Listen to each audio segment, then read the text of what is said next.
buenas tardes, pero os las doy de nuevo. Ya me conocéis, soy María Victoria, presidenta de la Asociación APAN, y quiero daros las gracias a todos por acompañarnos una vez más en estas sesiones online, sobre todo, como hemos dicho antes, por el esfuerzo que os supone a muchos de vosotros. Yo creo que a todos.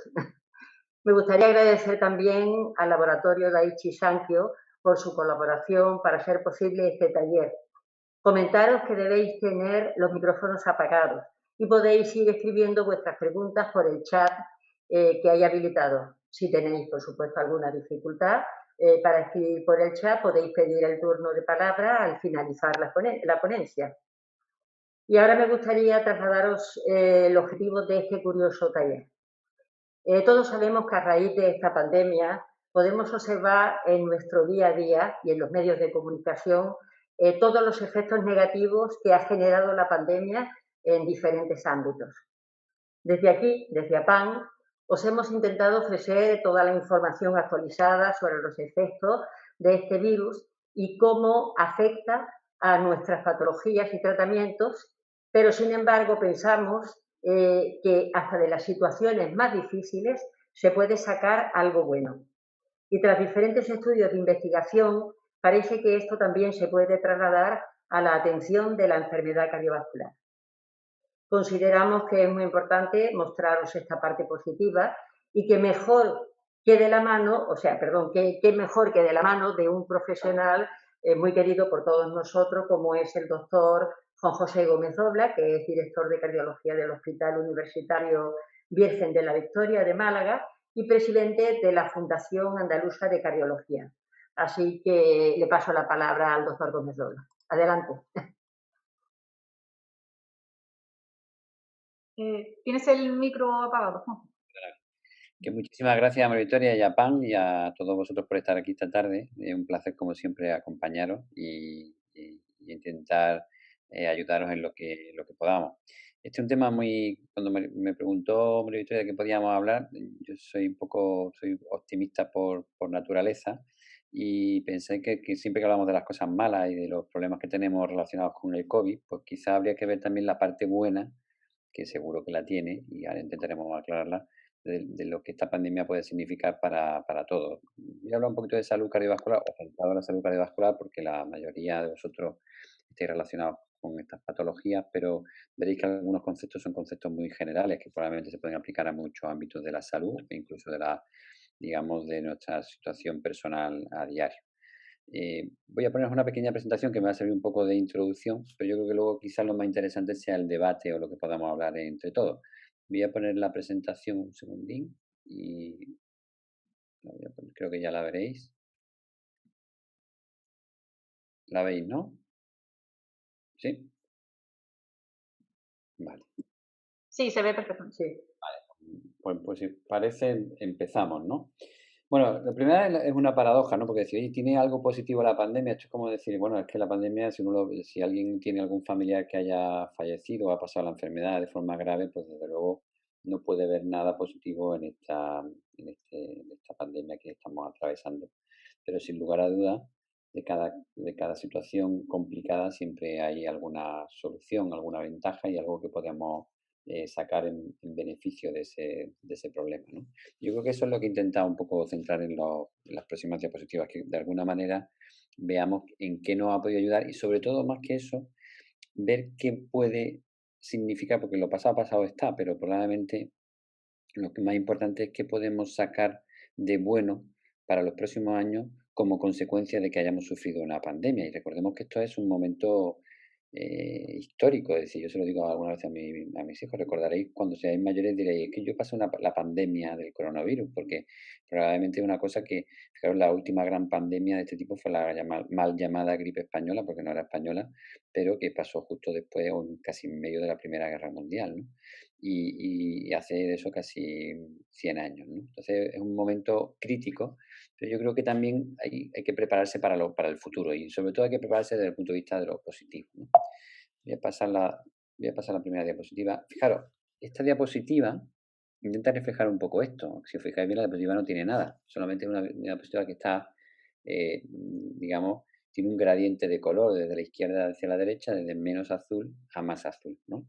Pues todos estos, digamos, efectos positivos, pues probablemente yo os decía, si habéis sufrido mucho en la pandemia, especialmente en algún familiar, lo veréis todo desde el lado menos azul. Pero si hemos conseguido sobrevivir a ella sin grandes complicaciones desde el punto de vista laboral o de salud, pues probablemente podremos intentar ver los aspectos más azules, es decir, más positivos que nos ha podido o que, de los que podremos sacar conclusiones en esta epidemia, ¿no? Fíjate, una primera que os voy a poner es una que ya seguro que habéis todo vivido probablemente en primera persona o en muchos de vosotros.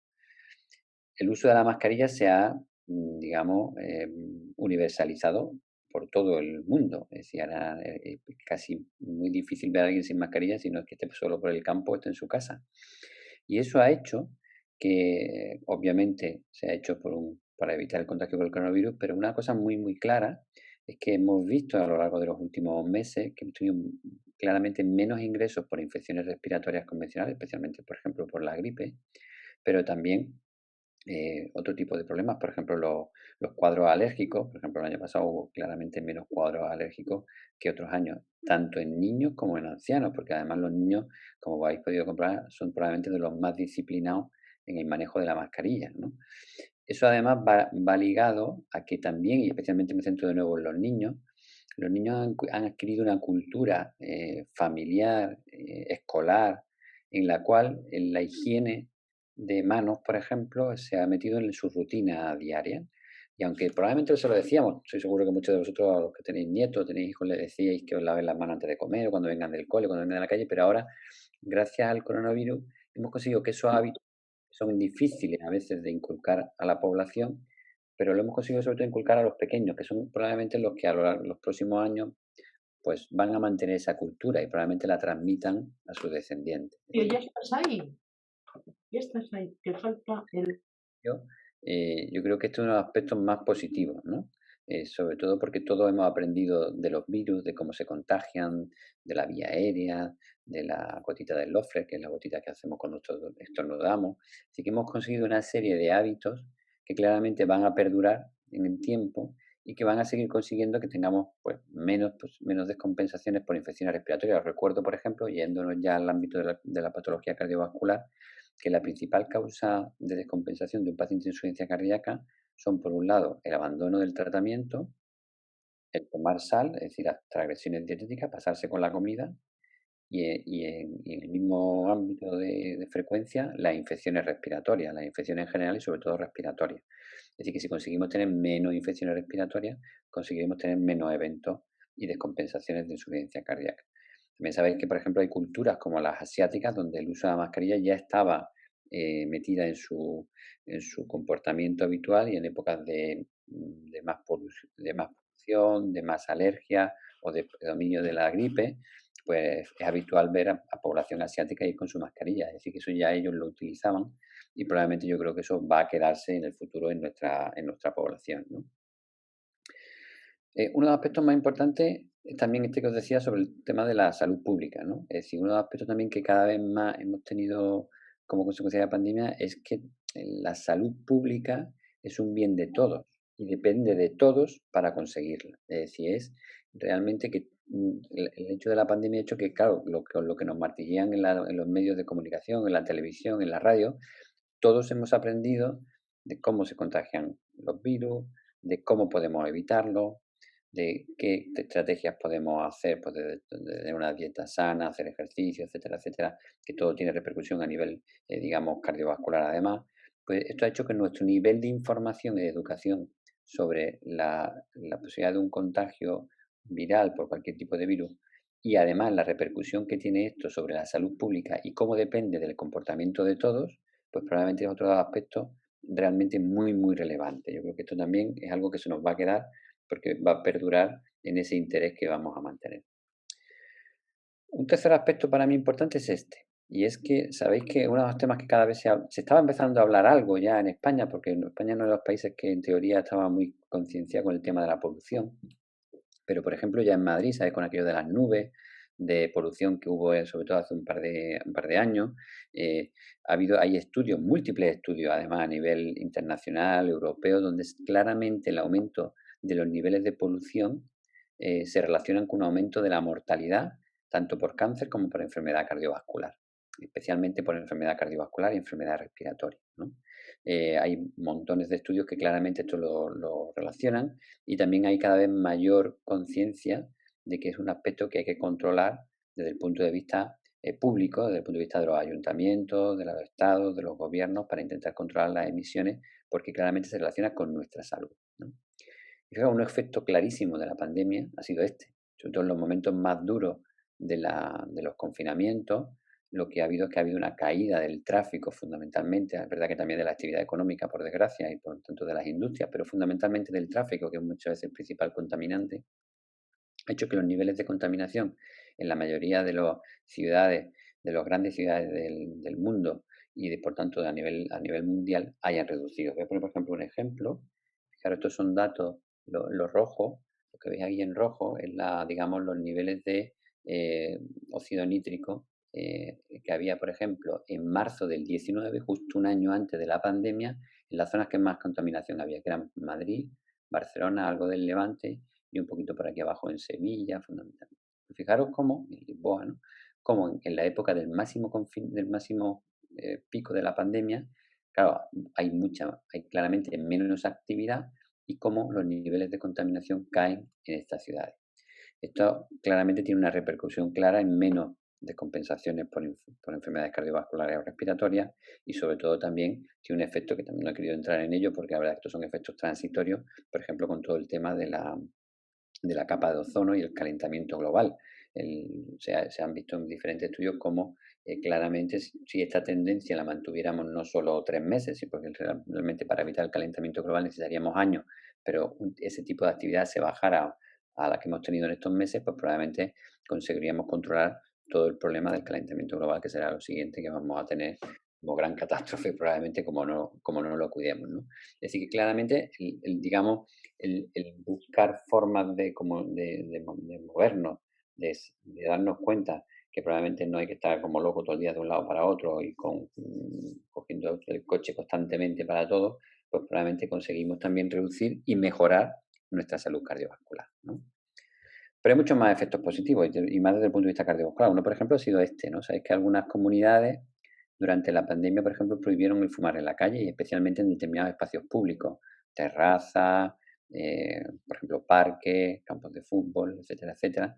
Y esto, algunas de ellas ya estaban antes por la ley de tabaco, pero algunas se han, digamos, endurecido como consecuencia de la pandemia. Porque sabéis que al fumar, pues obviamente emitimos la respiración, no llevamos mascarilla y hay más posibilidades de contagio. Pues este tipo de posibilidades, de efectos, es un efecto claramente positivo. Ya sabéis que la ley antitabaco pese a toda la discusión que tuvo inicialmente, es de las mejores leyes que se han hecho jamás, porque claramente reduce la mortalidad por infarto de la población, y eso está más que demostrado. Desde que está la ley hemos tenido cada vez menos infartos, porque hay gente que incluso aunque no fumara, eran fumadores pasivos. Pues yo no quiero decir todos los trabajadores, por ejemplo, de la hostelería, ¿no? Pues el hecho de que además hacia la pandemia se hayan, digamos, extendido la posibilidad de la prohibición de fumar a espacios públicos tan importantes como pueden ser parques infantiles, parques públicos o terrazas, pues probablemente lo único que hace es tener también un efecto positivo sobre la salud cardiovascular de la población, ¿no? Hay efectos más colaterales, esto quizás no tiene efecto cardiovascular, pero también sabemos que cuando se ha reducido el tráfico, ya llevamos una buena tendencia a reducción de accidentes de tráfico, pero el mínimo se ha conseguido fundamentalmente durante los momentos de pandemia. La reducción del tráfico ha hecho que se baje el número de accidentes. Es curioso, sin embargo, que hay algún estudio, lo digo también porque no todo siempre es perfecto, de que en algún estudio se ha visto que, por ejemplo, el pico de velocidad aumentaba en determinadas zonas, sobre todo en los periodos de desescalada, porque como la gente hay menos tráfico, pues corre más, ¿no? Tiene su pequeña matización, pero bueno, en general también se ha visto claramente una reducción de las muertes por tráfico a mínimo histórico, y ojalá eso se mantuviera en el tiempo, ¿no? Luego vamos a otras cosas, ¿no? A otros aspectos que son tan importantes. Todos supongo que si habéis vivido la época más dura de la pandemia con niños en casa, sobre todo no en la segunda y en la tercera hora, porque ya digamos ya en el segundo año escolar los niños ya han empezado a ir al cole, afortunadamente, y han ido bastante bien. La primera época en la que se suspendieron los colegios, donde no había mucha evidencia de cómo se comportaba el virus en los críos, pues la enseñanza online exclusiva pues ha hecho dos cosas buenas, yo diría. Una, hacer algo que estaba comentando ahí uno de vosotros sobre el tema de que después lo comentaré, de la alfabetización digital. Decía, ha hecho que todo el mundo se ponga las pilas para que pueda hacer educación online, es decir, que tenga o una conexión a internet adecuada, que tenga por lo menos una pantalla que pueda acceder, que el colegio y los profesores a su vez se formen en el manejo de plataformas como estas que estamos utilizando, como por ejemplo, que seguro que vosotros hace 2 años ninguno usaba Zoom o Teams o cualquiera de estas, ¿no? Y fijaros que ahora estamos dando esta charla así, ¿no? Así que esto ha hecho, por un lado, que nos, digamos, digitalicemos más, pero también cuidado. También hemos visto que la enseñanza presencial sigue siendo muy importante. Yo que doy clase en la facultad, pues echamos de menos las clases nosotros, los alumnos, y no quiero decir ya los niños pequeños, lo que echo de menos que no vayan al cole cuando no van. Es decir, que, ¿por qué? Porque en el fondo ellos necesitan la socialización, todos necesitamos esa socialización con el otro, y a veces lo que tú puedas expresar en persona en la determinada formación, pues probablemente no lo pueda hacer con el online.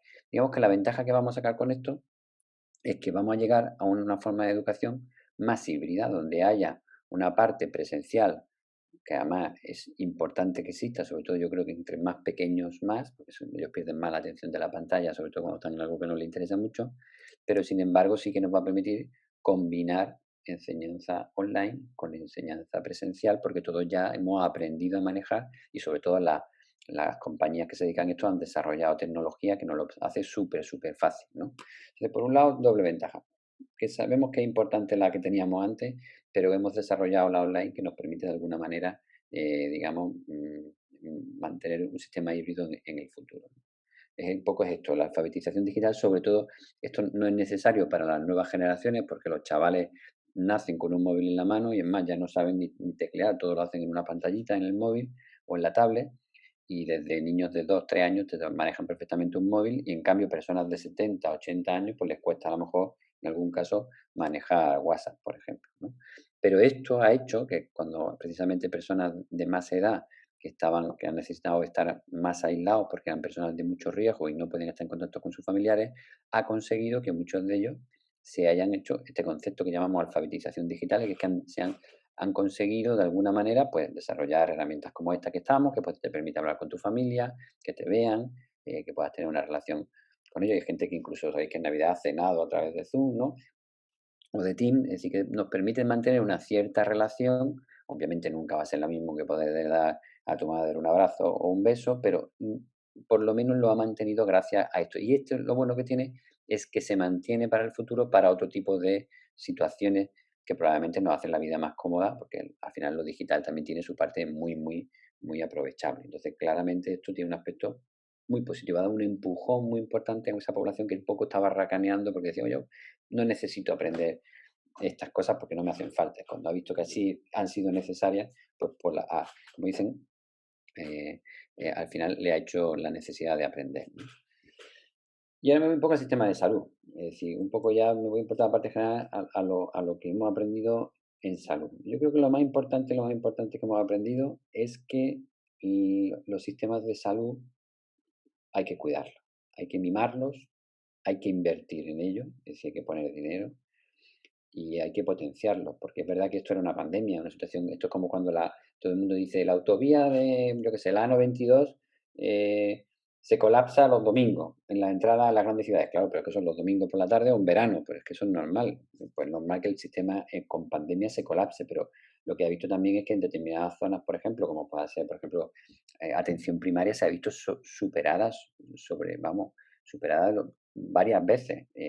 Las zonas de intensivo, 3/4 de lo mismo, es decir, las urgencias, es decir, que de alguna manera estaba claro que el sistema iba tirando como iba tirando, pero necesitamos un sistema sanitario potente, público y privado, pero fundamentalmente público, porque es el que predomina en nuestro país, el que no hemos decidido tener, afortunadamente, y eso lo que tenemos que hacer es, lo que no hemos dado cuenta es que es necesario mimarlo y cuidarlo, y especialmente Y la población yo creo que quizás sí era consciente, porque es la que lo sufre a diario, pero sobre todo los gestores, los políticos, yo creo que obviamente han hecho una gran inversión en estructuras sanitarias, en personal sanitario, y la prueba es que en muchos casos no se contrataba más gente porque no la había, ¿eh? Es decir, que también esto ha hecho darnos cuenta que necesitamos para el futuro. A lo mejor tenemos que formar más enfermeras, por ejemplo, que claramente no hemos quedado sin ellas, o hay que formar determinados tipos de especialistas en atención primaria o en otras especialidades, ¿no? Es decir, que yo creo que esto es un aspecto que claramente no hemos dado cuenta de esto, ¿no? Eh, Otro aspecto fundamental es que la investigación es básica. Fijaros que los países que han investigado y tienen investigación, han investigado rápido, no solo la pandemia la van a superar muy rápido, sino que además que es una fuente de riqueza enorme. ¿Cuánto dinero no va a ganar Pfizer o no va a ganar Moderna, no va a ganar alguna de estas compañías con las vacunas cuando van a vacunar toda la población mundial y no sabemos si va a ser así todos los años? Es decir, que eso crea una riqueza enorme. Y yo creo que eso es básico, que nos hemos dado cuenta que la investigación no se puede racanear, que cuando hay crisis, a lo mejor hay que racanear no voy a decir una barbaridad, pero de la feria o de la Semana Santa o de los cuadros cosas festivas o de las luces, pero no hay que racanear en temas de investigación porque en eso es lo que nos va a salir después de este problema. También es verdad que el efecto positivo ha sido de que claramente el ser humano es capaz de superarse. Claramente lo ha hecho históricamente desde que éramos el Homo sapiens, siempre lo ha hecho, siempre ha superado las dificultades y una vez más lo ha hecho y lo ha hecho de forma increíblemente rápida, lo cual también es un aspecto positivo de que cuando nos ponemos los humanos como especie a solucionar un problema, somos capaces de solucionarlo y darle una buena solución. Luego tenemos nuestros problemas, nuestros pequeños problemas y nuestras historias, pero fundamentalmente es un éxito de toda la humanidad. Desde el punto de vista médico, yo creo que otro aspecto que ha venido, que es el tema de la telemedicina, ¿no? Y concreto en el campo cardiovascular, mucho, ¿no? Me podría tirar casi un rato hablando de esto porque hay mucho y hemos trabajado mucho en estas cosas últimamente, este último año sobre todo, pero yo creo que la telemedicina, y voy a volver a hacer el mismo, digamos, reflexión que con la educación. Lo que nos ha enseñado la pandemia es que la telemedicina es buena, que la podemos desarrollar, que hay que desarrollarla tecnológicamente, que nos da soluciones para muchas cosas, pero la medicina presencial también es absolutamente necesaria en muchos casos. Es decir, a lo que vamos probablemente a sistemas híbridos que te permitan en algunos casos acceder a ver a tu médico sin ningún tipo de problema, que te toque, que te vea, que te oculte, que te toque la barriga, ¿eh? Y luego, probablemente, si necesitamos solo darle el resultado de una analítica o que nos haga la prescripción de la receta o solo hacerle una duda, lo podamos hacer perfectamente por sistemas como este, por teléfono, por correo electrónico, etcétera, etcétera. Eso, por un lado, descarga las consultas de los médicos, especialmente en la atención primaria, pero también, a su vez, también te da a ti seguridad, porque sabes que le manda un correo o le mandas una llamada a tu médico, te lo va a coger y te va a poder resolver una pregunta en un tiempo corto y te tienes que evitar ir al centro de salud, pedir número, estar allí esperando que a lo mejor te contagias de la gripe, a lo mejor no del COVID ya, pero sí de la gripe. Es decir, que hay una serie de claramente efectos positivos de la telemedicina que son importantes y que se van a quedar, porque lo que también ha hecho esta pandemia es que se han desarrollado muchos sistemas de telemedicina, de consultas virtuales, de consultas online, que claramente Hemos desactivado. que que podemos perfectamente valorar y usar en el futuro para que nos haga la vida más cómoda a todos, al paciente y al médico, y de esa manera hay una relación más rápida, más efectiva y más continua, de manera que al final la repercusión sobre la salud general y sobre la salud cardiovascular es importante. A mí también he escuchado antes, porque estaba en off yo, pero lo estaba escuchando eh, al compañero de Jaén que estaba hablando de los programas de telerehabilitación que tienen en Jaén, por ejemplo, con la doctora Rosa Fernández.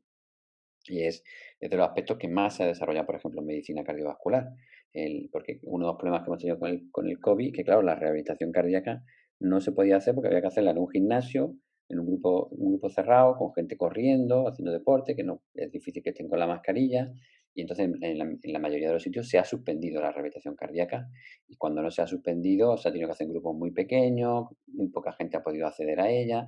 Y la gente que ya tenía programas de telerehabilitación, como por ejemplo tenían en Jaén, pues le ha permitido hacer telerehabilitación sin, digamos, la necesidad de que acudan al hospital en algunos casos. Hay hospitales que la han desarrollado sobre la marcha, por ejemplo, pues, yo qué sé, Hospital de la Paz, alguno más, y por ejemplo, a nosotros pues no, claramente nos ha hecho ver la luz de que es necesario tener sistemas de telerehabilitación, pero independientemente que haya pandemia o no, porque es que hay gente que es que el problema que tiene es que lo que no tienen es tiempo para acudir en el horario habitual al ¿Dónde caso. vamos?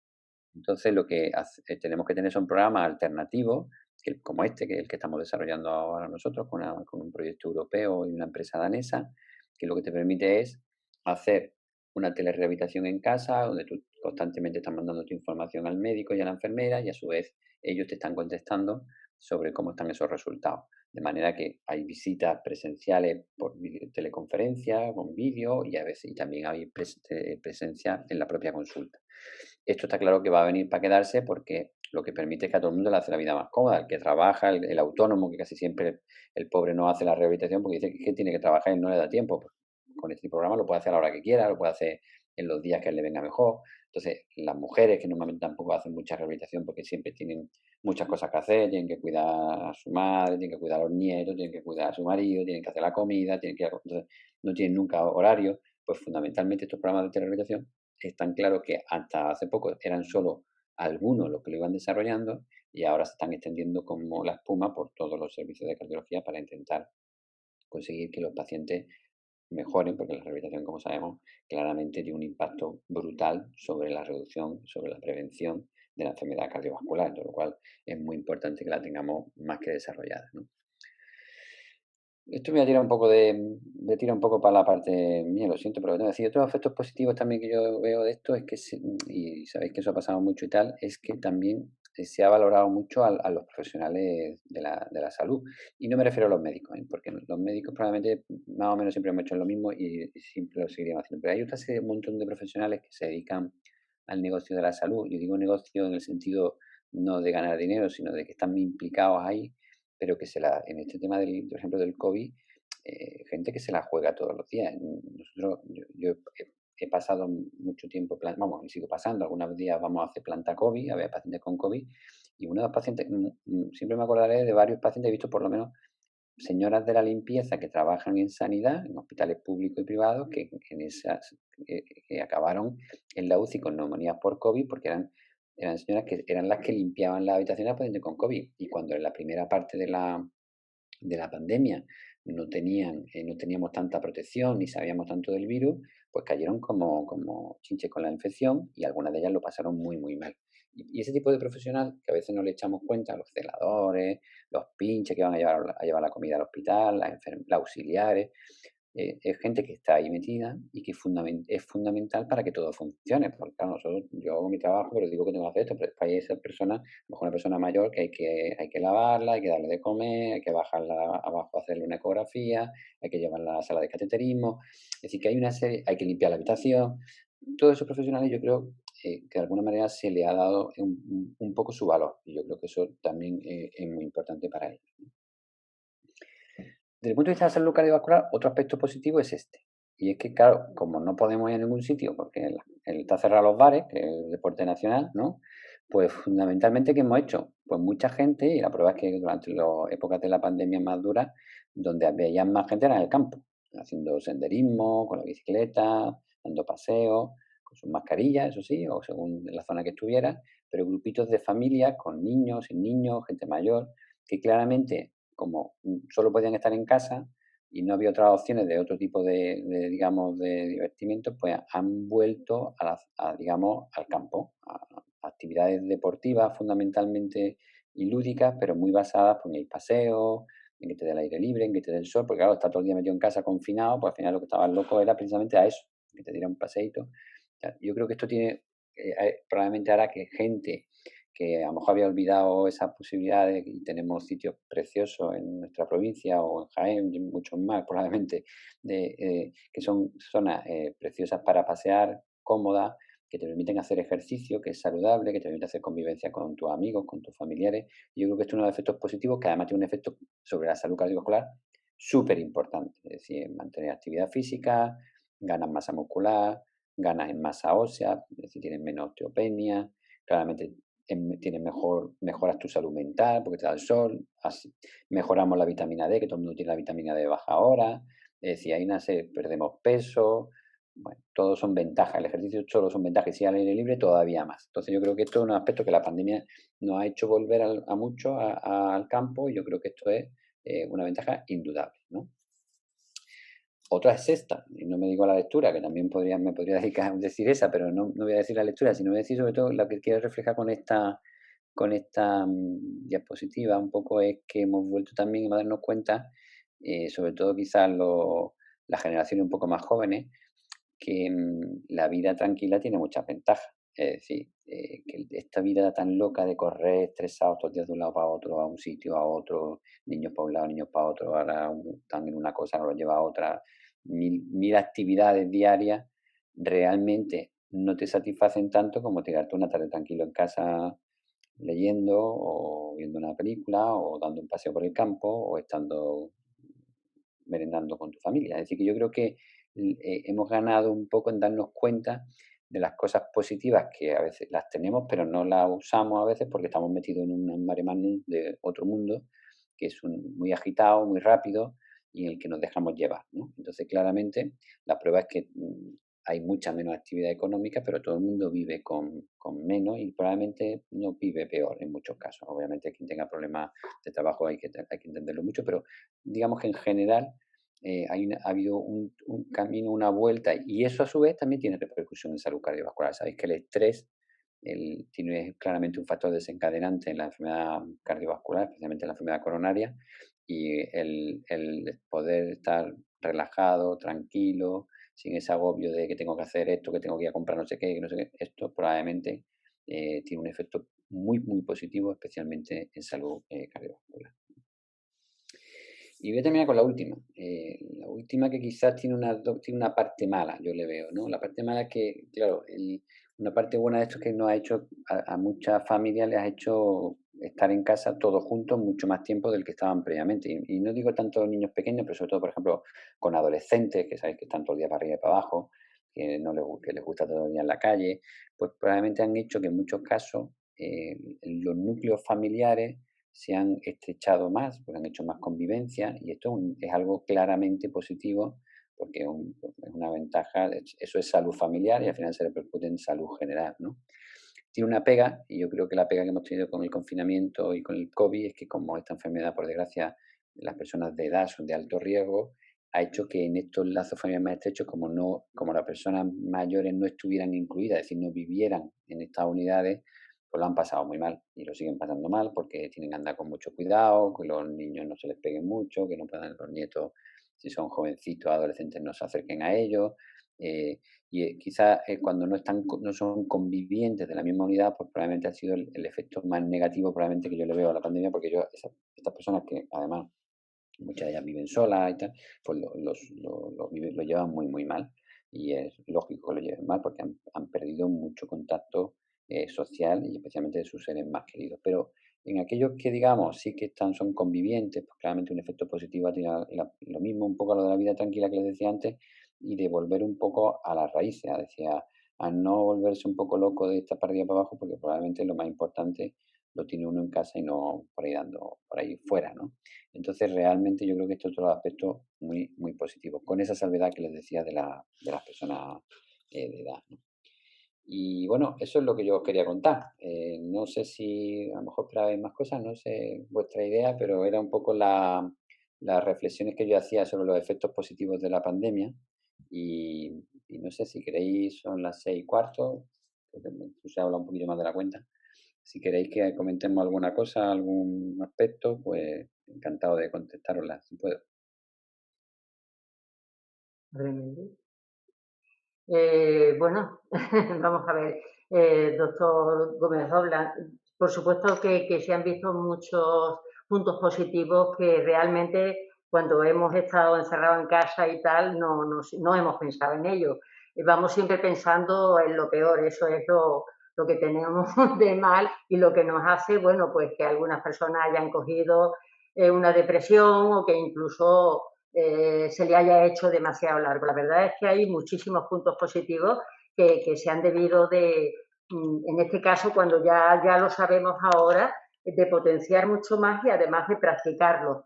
Lo que pasa que es lo de siempre, hay la otra parte de la moneda en la que a lo mejor esa positividad sí, para algunas personas ha sido muy buena, pero para otras personas el hecho de haber tenido cualquier problema y tal, pues bueno, le ha afectado más y quizás no lo tienen tan claro. De todas formas, nosotros vamos a dar paso a las preguntas porque hay muchas preguntas y ya, entonces, ya lo puede, como dice, ir respondiendo, ¿vale? Vale, nos está pidiendo aquí la palabra, bueno, el nombre de usuario Huawei. Vale, si quieres activar el micrófono, ¿vale? La puedes hacer tú mismo. Huawei P10 Lite. Y María Luisa Ramos también nos pide la palabra. Tenéis que activaros el micrófono, ¿vale? Si quieres, mientras voy a ir trasladando una de las Exacto, que sí. nos han hecho llegar a través de correo electrónico. Nos preguntan si sería recomendable continuar usando las mascarillas tras la pandemia por los beneficios que ha demostrado, o si por el contrario también tiene efectos negativos en nuestra salud. Pues buena pregunta. Casi lo he intentado antes de decir. Claramente se ha visto que con las mascarillas hay una reducción de los contagios por otras infecciones víricas, especialmente la gripe y otras infecciones respiratorias, ¿no? Tanto en niños como en mayores, ¿no? ¿Habrá que mantener la mascarilla para todos los pacientes, para todas las personas en el futuro? Yo creo que no, obviamente. Es más, en los niños lo veo complicado porque tienen un tipo de actividad que es muy difícil pararlos, ¿no? Aunque, y además, probablemente también hay dudas sobre si eso es bueno, es decir, de que no nos inmunicemos frente a determinados virus, ¿no? Es decir, que nosotros nos criamos como nos criamos y tenemos que tener también cierta respuesta inmunitaria a determinadas patologías, ¿no? Sobre todo cuando son virus más o menos benignos. Pero sí está claro que, por ejemplo, personas de riesgo, y por ejemplo, estoy pensando, cuando antiguamente cuando veíamos a alguien con una mascarilla en un hospital, sabíamos que era un paciente con un trasplante. Ujú. Paciente trasplantado, fundamentalmente, que estaba muy inmunodeprimido, o un paciente oncológico muy inmunodeprimido, entonces iba con la mascarilla, ¿no? Yo creo que los pacientes que son de alto riesgo y los de alto riesgo cardiovascular, que en este caso son los que nos atañen más, en determinadas épocas del año probablemente no les vendría nada mal ir con su mascarilla, especialmente en épocas de gripe, o son pacientes que a lo mejor no se han vacunado porque hay gente que por lo que sea no se quiere vacunar o no le sienta mal o lo que sea, pero son pacientes que en determinadas épocas del año probablemente les vendría bien usar la mascarilla, como hacen un poco los asiáticos, ¿no? Ellos lo hacen. O en determinados sitios, por ejemplo, si vas a un sitio que hay una gran aglomeración de personas y tú estás muy delicado y tal, pues probablemente no es malo llevar la mascarilla. Probablemente yo creo que lo veremos pues a lo mejor dentro de 3 años, 4 años veremos que, y no nos extrañará, porque como estamos tan acostumbrados a la mascarilla, cuando dentro de 4 años veamos que yo qué sé, en Semana Santa, por ejemplo, que ojalá haya pues la multitud de gente que vaya con su mascarilla, pues nos parecerá de lo más normal y pensaremos que son personas que tienen problemas respiratorios, cardiológicos y que quieran evitar tener un contagio. Claramente mejorar. Otro problema es el rendimiento, que también lo decía en la pregunta y me parece también un adecuado. El problema de las mascarillas es que obviamente todos las lleváis, todos sabéis que te limita un poco la respiración, ¿no? Y entonces eso hace que tu capacidad funcional se reduzca, especialmente cuando haces ejercicio, hace un poco más de ejercicio con la FP2, aunque las FP2 son mejores para la protección, sin embargo, cuando haces ejercicio, haces actividad física, claramente hay estudios que lo demuestran, porque se han hecho estudios en deportistas en la prueba de esfuerzo y se ve como el rendimiento cae con la FP2 frente a las quirúrgicas. Claro, esto es ¿qué prefiero? ¿Una cosa u otra? Si tú quieres vas por un sitio que no hay mucha gente y estás andando rápido y tal, pues a lo mejor es bueno que vayas con una quirúrgica que te va a dar menos problemas respiratorios. Pero si vas por un sitio que hay mucha gente y no estás haciendo mucho deporte, pues quizás mejor es con la FP2 que te va a proteger un poco más, ¿no? Luego, a través del chat, Antonia Moreno nos trasladaba que, bueno, quizás ella no ha tenido una experiencia tan positiva, ¿no? Y nos traslada que sufrió un infarto durante la pandemia y no ha tenido rehabilitación cardíaca por ello. Tampoco un seguimiento más ajustado por el miedo al COVID. Y yo misma me reprimo por no moverme hacia el hospital. Están desbordados y nos relegan en segundo plano. Debería haberme seguido por online con la tecnología tan buena que existe. Exactamente. Yo voy a empezar por lo segundo. Y lo voy a empezar por lo segundo porque me parece muy importante, además, sobre todo el papel de las asociaciones de pacientes. Cuando estaba la pandemia en fase crítica, pues obviamente solo hay COVID, ni se opera, ni porque las UCI están llenas, no puede operar a nadie, las enfermedades cardiovasculares, solo se trataba por el infarto agudo y tal, ¿no?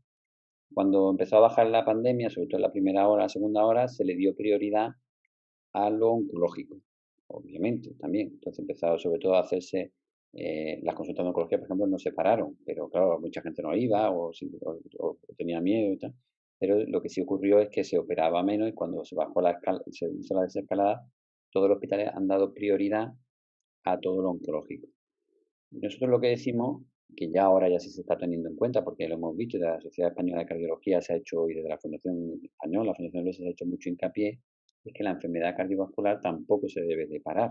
Es decir, tú puedes parar a lo mejor dentro de lo tal, y que nadie, que si alguien está planeando operarse de rodilla, que seguro que está muy limitado, pero no puedes parar algo de lo que no te va a morir, por ejemplo, a lo mejor un problema traumatológico menor, una hernia inguinal, ¿no? Probablemente eso se puede, unas cataratas más o menos, es decir, todo ese tipo de cosas probablemente pueden esperar, pero no debe de esperar lo oncológico, pero tampoco puede esperar lo cardiovascular, porque claro, si alguien, y hilo con lo de la rehabilitación, una persona que tiene un infarto, que tiene que hacer rehabilitación, o la hace ahora, no lo va a hacer nunca, y eso no lo va a tener ese beneficio nunca más, y sus beneficios son a lo mejor en calidad de vida y en años de vida.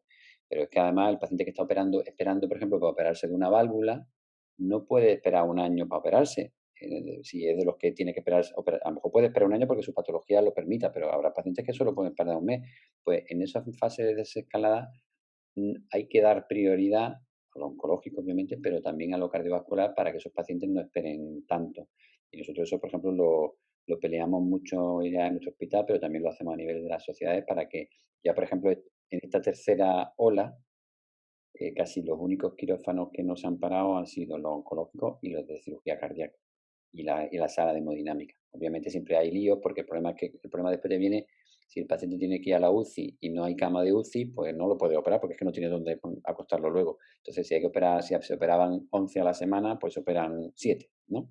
Pero bueno, eso, lo que es importante es que tengamos claro que la patología cardiovascular sigue siendo la principal causa de muerte a nivel nacional, la primera en Andalucía, mucho más que en ninguna otra comunidad, y por tanto no podemos dejar que las patologías pasen. En cuanto a la de la rehabilitación, yo creo que la rehabilitación sí que claramente los sistemas van mejorando que haya telerehabilitación. Nosotros vamos a desarrollar el programa pero muchos hospitales lo están haciendo ya. Y el ejemplo que Antonia ha contado es, claro, es la vida misma. El paciente le ha dado el infarto en plena pandemia, no han podido hacer rehabilitación, o a lo mejor la van a hacer un año y medio después. Y claro, eso si hubiera existido ya programas de rehabilitación bien establecidos, pues podrían haberla hecho. No igual, porque siempre no es lo mismo, porque no tiene el contacto directo con el paciente, con la enfermera, con el médico tan directo, pero bueno, te permite ir haciendo cosas que a lo mejor es como lo de la enseñanza. No es exactamente igual, yo lo que estaba diciendo, prefiero la enseñanza presencial, pero por lo menos durante un tiempo, en una fase crítica, te permite pasarla, ¿no? Y superarlo un poco, ¿no? Vale, pues pasamos con otra pregunta de Diego Pérez en esta ocasión, que nos consulta si tomando el anticoagulante Apisaban tenemos que dejar de tomarla el día de la vacuna. Buena pregunta también. Para nada, pero ningún anticoagulante, ni Apixaban, ni Dabigatran, ni Sintrom, ni Warfarina, ni nada. La vacuna es la misma, es como la misma de la gripe. Cuando nos ponemos la de la gripe no dejamos de tomar el anticoagulante y si lo hacemos está mal hecho.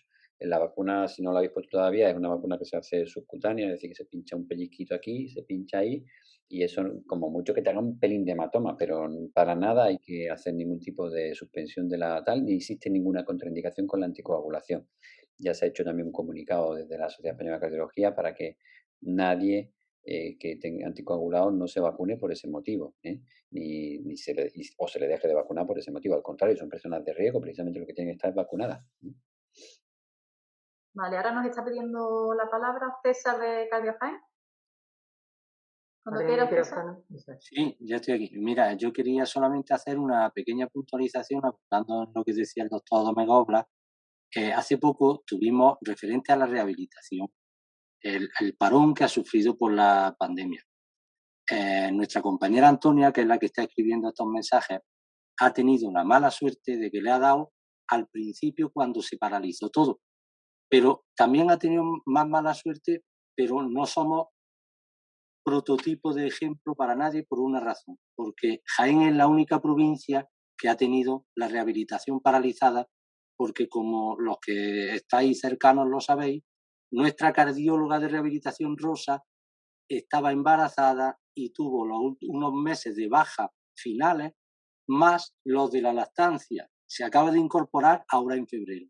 Por lo tanto, ella lo había dejado todo atado y bien atado para que no parara la rehabilitación. Pero, por desgracia, como no hay médicos que se dediquen a la rehabilitación cardíaca, como bien sabéis todos, pues todos los pacientes que han ocurrido como Antonia han tenido ese desfase. Antonia, estoy seguro que la cogerá de rehabilitación ahora, empiezan en Semana Santa. Pero sí hay una cosa, que es que la enfermera de rehabilitación se ofreció a llevar telefónicamente durante la pandemia a las personas que supiéramos o tuviéramos conocimiento que les daba infarto. Y la psicóloga de la federación a la que pertenecemos también se ofreció. Por eso os digo, es que no había otra solución. Como decía el doctor, estaba el hospital totalmente colapsado, estamos todos sin ir a consulta anual, pero eso nos pasa a todos. Lo que ocurre es que rehabilitación Jaén es la única que no ha tenido, porque en una reunión que hemos tenido María Victoria y yo recientemente con todas las asociaciones andaluzas, todos han seguido con la rehabilitación menos Jaén, pero era por eso, porque no había ningún médico cardiólogo que se quisiera dedicar a la rehabilitación porque no había.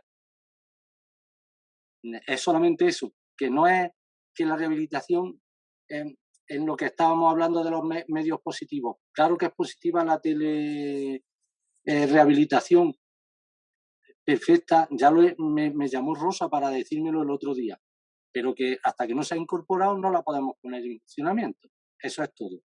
Que en el resto de Andalucía sí tenéis. Muy bien. Gracias, César. En relación a ello, bueno, Julio Jiménez nos traslada que, bueno, en su caso, aquí en Málaga, sí que pudo realizar algo de rehabilitación desde casa porque desde el hospital enviaron un dossier. Nos está pidiendo también la palabra María Luisa Ramos y José Antonio. Pero tienen que abrir Sí, tenéis que activar el micrófono, ¿vale? ¿Para hacer la pregunta? Ahora, no, es que tenía unas preguntas, pero ya me la han contestado. Muchas gracias. Ha estado muy interesante. Sí. Gracias. Gracias. Vale, pues. Hola, buenas tardes, María Victoria, Esther y el doctor Gómez Dobla. Mire, quería hacer una consulta importante, ya que estoy aquí en casa de mi madre y ella tiene más de 80 años, a ver si habría alguna forma de poder convencerla para que se pusiera la vacuna, ya que en estos últimos días la han llamado, pero ella no quiere. A ver qué recomendaciones se le podría dar. Un saludo para todos. Pues mire, yo le voy a decir como le digo, yo tengo una madre de 80 y María Victoria la conoce, de 83, 84 años y tengo tías de esa edad. Y algunas de ellas tengo muy reticentes que se vacunen. Yo siempre lo explico de la misma manera. La primera cosa, la vacuna, especialmente en los mayores, se ponen en concreto, además, está poniendo la de Pfizer, la de las 2 dosis.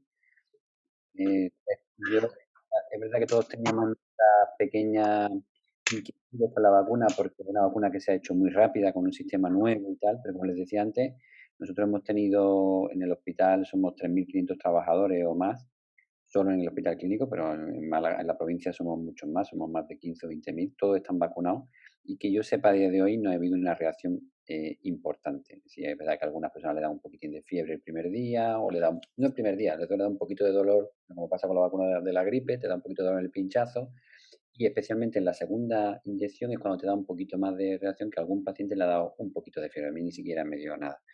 Pero es que además las reacciones a la vacuna ocurren especialmente más en los pacientes más jóvenes, porque el problema de las reacciones son por reacciones inmunitarias. Las personas mayores, yo ya casi me incluyo, no tenemos tanta inmunidad. Entonces, precisamente a las personas mayores, cuando se les está poniendo la vacuna, y eso lo hemos visto nosotros los propios médicos, los médicos de más edad, es que casi no se enteraban con ella. Los más jovencitos, los de 25, 30 años, los residentes o los chavales más jóvenes, son precisamente los que han tenido a veces un poquito de fiebre o le ha dado un poquito más de reacción.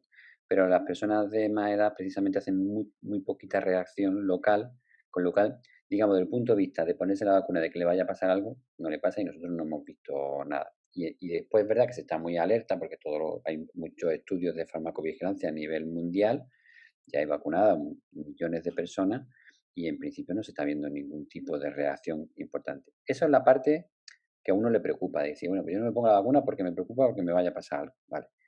Pero ahora yo lo voy a poner en el otro lado de la balanza. Esto es como lo de la anticoagulación. O me da, o me sangro o me da la trombosis. Bueno, pues antes le he dicho lo de si sangro, que es el efecto secundario del anticoagulante. Ahora vamos a ver lo que me pasa si no me tomo. Yo solo le digo que si tiene 80 años, cuando nosotros hemos estado viendo pacientes con COVID, las personas que peor lo pasan no es un chaval de 30 años. Hay casos excepcionales de pacientes que fallecen con 40, con 30, con 50.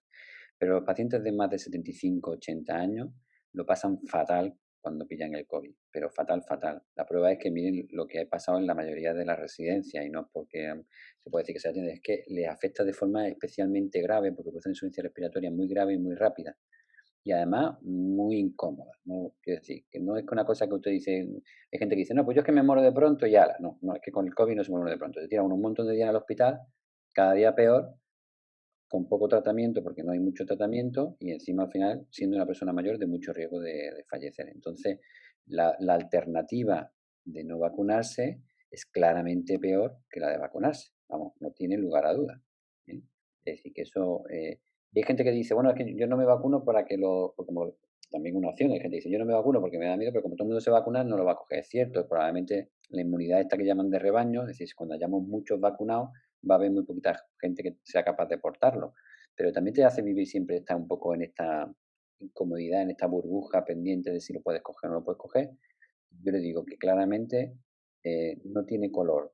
De una infección COVID, una persona de 80 años, que lo hay, que lo han pasado y lo han pasado bien y no le ha pasado nada, pero son precisamente los que tienen mortalidades de por encima del 30 al 40%. Cuando poniéndote la vacuna lo previenes perfectamente, tiene una inmunidad del 90-95% en concreto, las que se van a poner ustedes, que es la de Pfizer, con lo cual no hay ningún tipo de problema para ponérselo. Es decir, que no tiene color, vamos, la diferencia. Yo no puedo entender que alguien, vamos, puedo entenderlo porque hay una cosa, yo tampoco creo que haya que obligar a nadie, también lo digo, ¿no? Esto que han hecho, por ejemplo, en Galicia, yo no estoy muy de acuerdo, que cada uno es libre, ¿no? Es decir, que hace lo que quiera, pero que sí que le veo claramente ventaja a vacunarse frente a no vacunarse, no hay ninguna duda. Bueno, esperemos que la hayamos convencido un poquito. Ese era un mensaje de lo que queríamos lanzar porque, como hemos dicho anteriormente, las personas mayores, bueno, pues creen que van a tener más riesgos si se vacunan que no. Y claro, su intención es decir, no me vacuno porque me voy a poner peor. Entonces, por eso queríamos enfocar un poco en sí o no para que ellas tomaran conciencia y vieran que efectivamente es mucho mejor vacunarse que no quedarse sin vacuna y tener mucho más riesgo en este caso de cuando si cogiera el virus. Hay que decir lo digo porque mucha gente asume el riesgo de la vacuna lo que le pasa con la de la gripe, ¿no? Que la de la gripe es verdad que hay pacientes, que yo lo reconozco, que hay personas que se ponen la de la gripe y se resfrían. Hacen un cuadro pseudogripal pequeñito, ¿no? Y gente que se la pone y se tiene un día o dos un poco así. Pero es verdad que esta en general, la primera dosis es muy, muy raro que te dé fiebre, vamos, rarísimo, y nosotros no hemos visto casi lo que te da un poquito de dolor en el brazo y para usted de contar. Pero realmente en la segunda dosis que sí que da, en la gente mayor, que casi a nadie, todo el mundo que le da siempre son los más jovencitos, los que más reacción le suele dar, y como mucho que te dé fiebre esa noche. Al día siguiente se te ha pasado, además con buena, es decir, con muy buena recuperación. Algún compañero nos llamó, oye, que me ha dado fiebre esta noche y no voy a ir mañana a trabajar, pero al día siguiente estaba perfecto. Es decir, no hemos tenido ningún inconveniente relacionado con eso. Muy bien. En relación también a la vacuna, Sí. nos ha hablado un paciente, ¿tenemos que seguir con una pauta los pacientes anticoagulados el día de la vacunación? No, hay vamos, la única pauta es lo que decía antes, no hay que tomar el anticoagulante, hay que tomarlo igual, toda la medicación igual, no hay que hacer ningún tipo de precaución en cuanto al manejo del tratamiento anticoagulante. Normalmente veréis que en la mayoría de los sitios, pero esto precisamente porque tiene en muchos sitios te dicen que cuando te ponen la vacuna que te tire 10 minutos allí en el centro de salud o en nuestro caso en el hospital, pues si alguien tiene una reacción. Porque es verdad que hay gente que a lo mejor hay gente que es alérgica a muchos productos y puede ser alérgica al excipiente que llevan las vacunas, ¿no? Entonces, como toda vacuna, pues como mucha gente, pero en general la única precaución es que si te diera fiebre, y no sé muy bien por qué, porque me lo explicó el preventivista, pero no lo entendí muy bien. Pero el especialista en medicina preventiva de hospital nos dijo que si te daba un poquito de fiebre esa noche, no tomemos antiinflamatorio, que tomemos mejor paracetamol.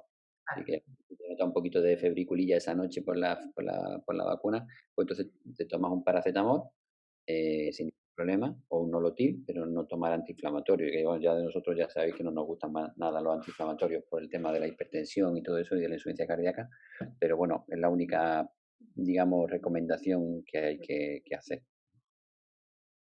Vale. ¿Hay más? Sí, tenemos otra pregunta.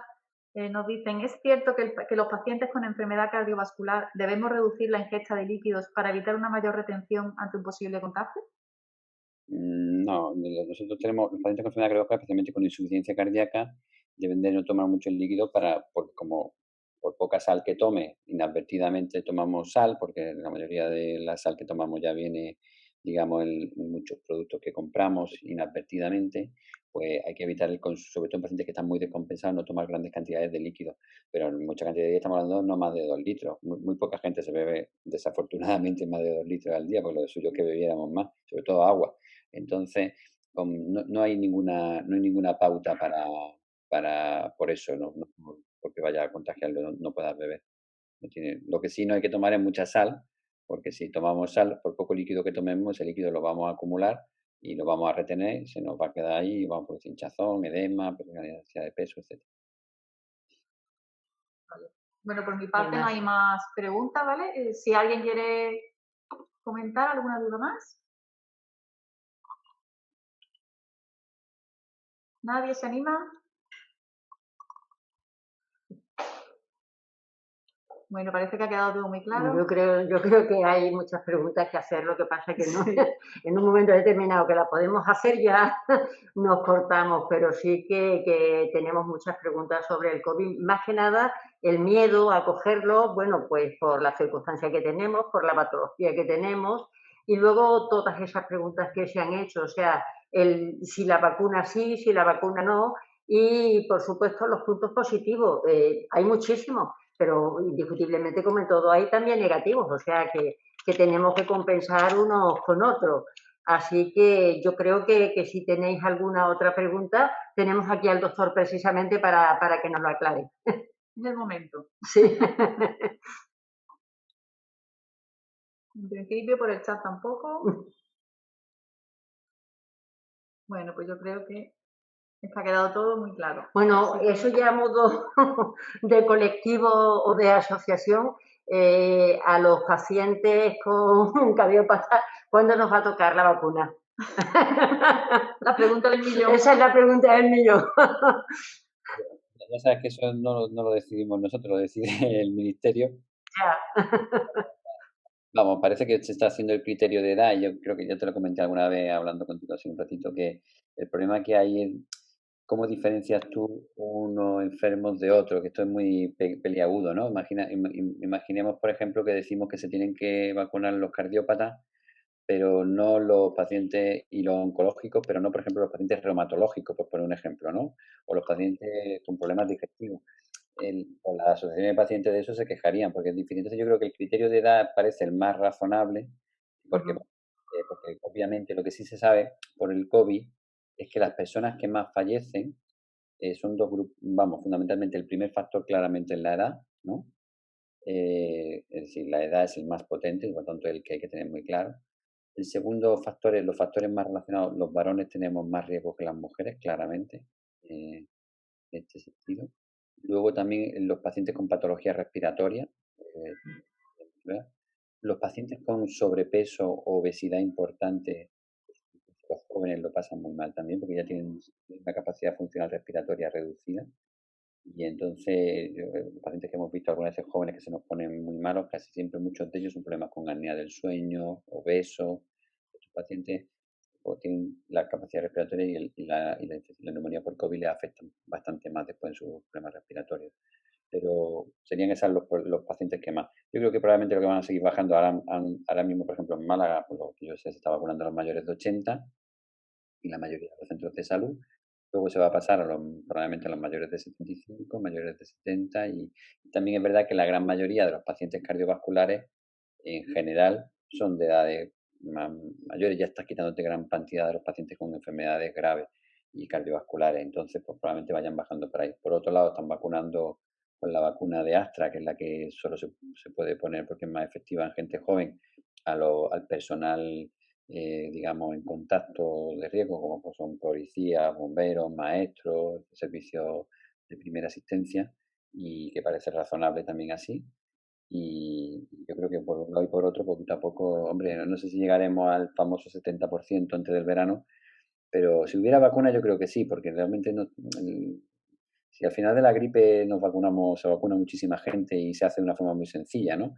Realmente somos más, es verdad, que de la gripe, pero casi en un porcentaje muy importante, sobre todo los que tienen más riesgo, que son esos mayores de 60, 65 años en adelante, van a estar vacunados seguro todo antes del verano. Pues mira, María Fontana se ha animado por el chat sí. y nos pregunta si es conveniente seguir usando la mascarilla después de estar vacunados. Muy buena pregunta, porque eso lo pregunta mucha gente. Sí, hay que hacerlo, y hay que hacerlo porque podemos ser portadores del virus y contagiar. Es decir, a lo mejor no contagiarnos, además, por dos motivos. Primero, la vacuna te protege en torno a un 90-95%, pero hay un 5% que no te protege. Es decir, que puede ocurrir que estando vacunado alguien lo pudiera pillar. Es un poquito pequeño, pero puede ser. Luego, la segunda cosa es que tú puedes, aun estando vacunado, tienes que seguir usando la mascarilla porque puede ocurrir que el germen tú no te llegue, lo tengas ahí, pero el germen no te afecta porque tú te defiendes bien de él, pero este germen puede contagiar. Entonces, por lo menos hasta que no veamos que haya eso, una gran porcentaje de la población inmunizada, probablemente las restricciones de la mascarilla no van a bajar, ¿no? Y además no había que hacer la prueba que nosotros en el hospital probablemente eso no, vamos, está todo el mundo vacunado y ahí nadie se quita la mascarilla ni para atrás. Es decir, que eso hay que hacerlo hay que tenerlo muy cuidado porque el problema no es por ti, es por los de tu alrededor que sí que puede ser portador.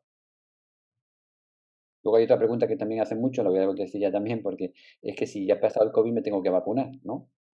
Porque hay mucha gente que ya lo ha pasado y dice, ¿yo me tengo que vacunar? Pues sí, si el protocolo que se está siguiendo ahora mismo es que si has pasado más de 3 meses desde que tuviste el COVID, generalmente se vacuna.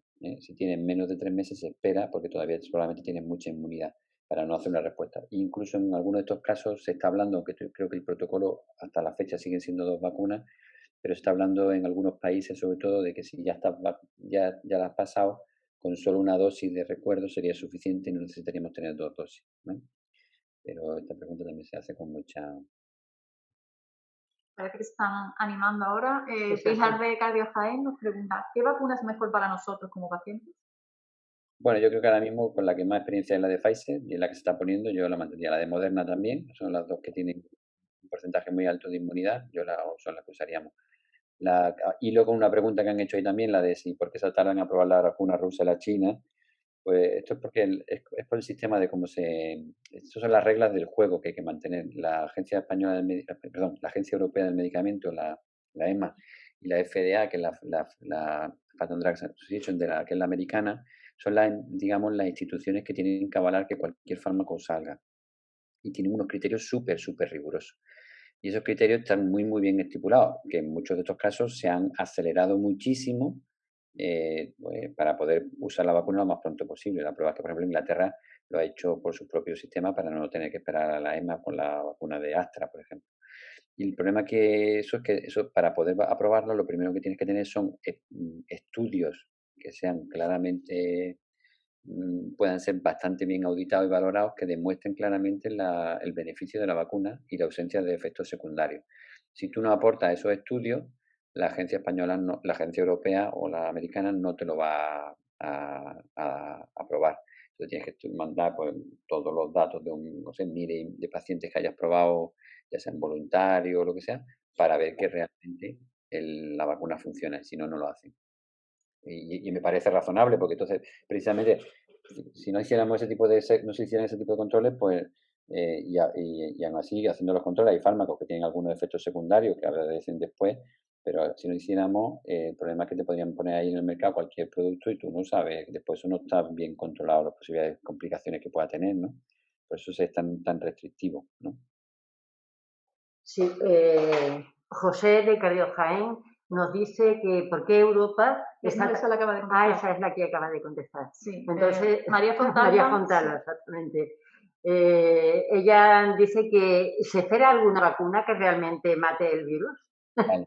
Eso no es una vacuna, eso es un fármaco. Es decir, lo que estamos hablando, eso es otro tipo de estrategia del tratamiento del virus, que es como, digamos que eso es lo que estaríamos buscando, el antibiótico del virus, para que nos entendamos, ¿no? Entonces ahí sí que hay otra serie de estrategias actualmente de fármacos, que son fármacos que directamente lo que hacen no es que te prevengan que tú lo coges, sino que una vez lo has cogido te lo dan para que tú no te pongas muy malo, para que te cure, ¿no?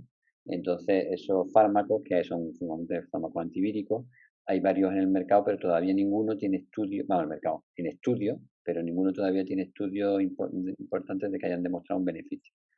A fecha de hoy, los fármacos que se utilizan para el COVID solo hay 2 que hayan demostrado cierto beneficio y no curan. Lo que te hacen es que evitan las complicaciones, que es diferente. No matan el virus. El virus está ahí, hace lo que le da la gana y lo único que hace es que disminuye las complicaciones. Uno son los corticoides a altas dosis, que es lo que más usamos ahora, y el otro es el tocilizumab, que es un anticuerpo, un fármaco que se utiliza para el tema de la artritis, fundamentalmente, para patologías inflamatorias, que también tiene un cierto efecto, que no es que sean tampoco una cosa espectacular, pero eso es lo que usamos normalmente.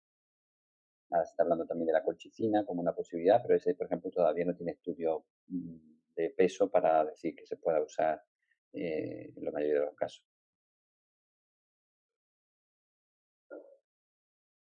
Bueno, pues entonces, si no hay más preguntas, yo creo que ya no hay más preguntas, ¿no? Bueno, pues sí, Vamos. parece que Ah, se sí, siguen exacto. animando. Claudia Jaén, sí, José, Sí. dice, si tienes COVID, cuando te toque la vacuna y no lo sabes, ¿qué ocurre? Pues Lo mire, pregunta Antonio Moreno. Antonio Moreno. Lo pregunta. buena pregunta porque ha pasado ya. No sé si habéis visto alguna vez casos de hace poco salió en la prensa por ejemplo, en alguna residencia que vacunaron y a los 2 días tenían COVID. Es que eran pacientes que estaban incubando la enfermedad y la desarrollaron justo como no te da tiempo a que te dé inmunidad a la vacuna y obviamente pues lo cogen, ¿no? Entonces, inmunizado quiere decir que tienes ya defensa. Cuando digo inmunizado quiere decir que tienes defensas contra el virus, ¿no? Entonces, si tú imaginaos que yo hoy cojo el virus, pero todavía estoy en periodo de incubación, todavía no he empezado a desarrollar síntomas y me vacuno mañana, pero yo ya tengo el virus, no me da tiempo a que mi cuerpo cree anticuerpos, pues necesitamos varios días. Entonces, a que crees defensa contra el virus. Entonces, lo que hace es que aparece la enfermedad, aunque te acabas de vacunar. Por eso se dice también que una vez te vacunes, no vales. Antes le hacíamos la pregunta también. Es muy importante cuando uno se vacuna no quitarse la mascarilla ni relajarse, por lo menos hasta que se ha puesto la segunda vacuna y pasen unas cuantas semanas, porque durante ese tiempo todavía no hemos desarrollado las defensas y todavía estamos, digamos, aunque se dice que después de la primera vacuna tenemos el 70% ya defensa, pero es mejor asegurar que en ese momento todavía no se puede bajar la guardia, ¿no? Pues tenemos otra pregunta, ¿no? Miguel Ángel Sánchez. Exactamente, que dice que ¿cuánto tiempo se estima la inmunidad a quien se vacuna? Esto es buena pregunta porque no se sabe. Es decir, habrá que responderla más tiempo porque como todavía las primeras vacunas se han puesto, creo que llevamos desde enero, pues habrá que hacer estudios. Se presupone que pueda ser durante años, pero no se sabe, porque tampoco se sabe si el virus va a cambiar como el de la gripe y habrá que volver a vacunar cada año. Entonces, de momento eso no se sabe. No se sabe qué durabilidad tiene esa inmunidad, ¿no? Digamos, esas defensas que nos produce la vacuna, ¿no? Pues yo creo que bueno, pues yo creo exactamente, ya no hay ninguna pregunta más.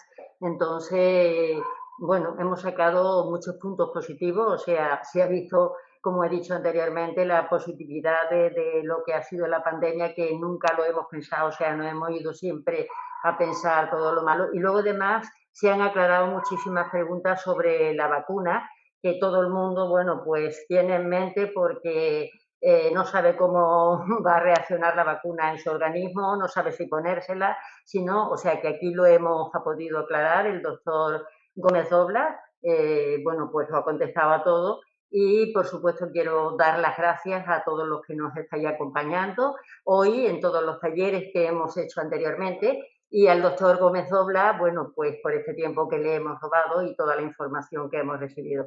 Muchas gracias. y hasta pronto. Muchas gracias a todos. Tarde. Hasta luego. Hasta luego.